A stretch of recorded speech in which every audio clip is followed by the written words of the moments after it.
নিয়ে গুচ্ছগ্রামে থাকতাম, পাঁচচর গুচ্ছগ্রাম। আমার মা ডায়াবেটিস আর কিডনির রোগে সমস্যায় ভুগতেছিল। এখন সরকার আমাদের 20 লাখ টাকা দিছে ডিপোজিট করে, প্রত্যেক মাসে 17-18 হাজার টাকা পেতাম। সেই টাকা দিয়ে আমার হতো না। আমার মা আমাকে ঢাকায় কাজে পাঠিয়ে দিয়েছে।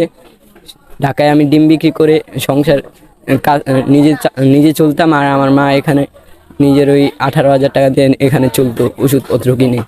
তারপর আমাদের হতো না। এখন আমার মা মারা গেছে, আমি ঢাকায় ছিলাম। আমার মা মারা গেছে যখন, তখন আমি আসতে পারি নাই। এখন আসছি। আমার মার যেই টাকা আছে 20 লাখ টাকা, ওই 20 লাখ টাকা আপাতত যেন আমরা চলার জন্য পাই। চিত্রনায়িকা বনশ্রী আজকে মারা গেছে। তো উনি একসময় 90 দশকের নায়িকা হিসেবে খুব ঝড়তোলা নায়িকা ছিল। আমাদের উল্লেখযোগ্য নায়ক রুবেল, তারপর হচ্ছে ইলিয়াস কাঞ্চন, ওনার সাথে ছবি করতেন। ওনার মান্না, হ্যাঁ, ওনার 3টা ছবি রিলিজ পাইছে।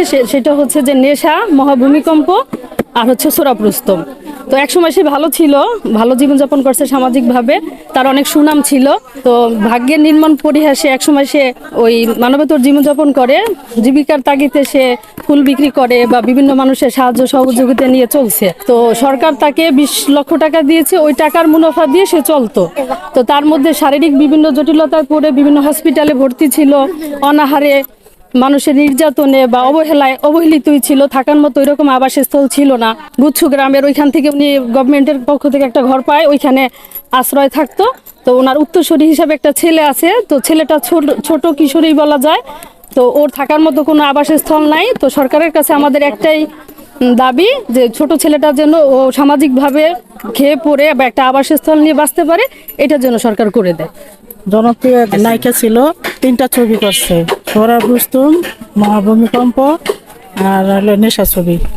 একটা ছেলে আছে, উনি একসময় জনপ্রিয় নায়িকা ছিল, কিন্তু আস্তে আস্তে ওনার অবস্থা খারাপ হয়ে যায়। বিভিন্ন শারীরিক সমস্যা, অসুস্থতার কারণে উনি আর চলচ্চিত্রে থাকতে পারে নাই। তারপরে উনি একসময় অনেক কষ্ট করছে, বই বিক্রি করছে, ফুল বিক্রি করছে, তারপরে বস্তিতেও ছিল।